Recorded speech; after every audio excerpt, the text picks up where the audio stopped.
26 noyabr uchun valyuta kurslari e'lon qilindi.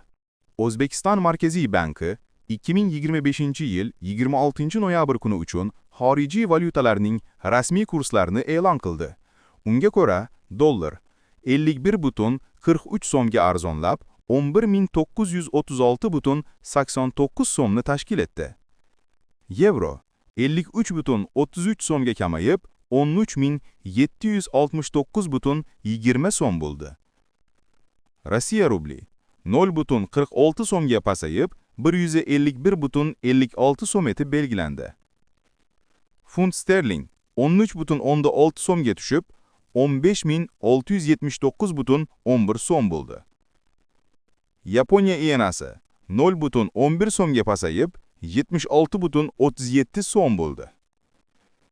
Shveysariya franki 105,73 so'mga arzonlab, 14.746,00 so'm bo'ldi. Xitoy yuani 2,14 so'mga kamayib, 1684,34 so'mni tashkil etdi.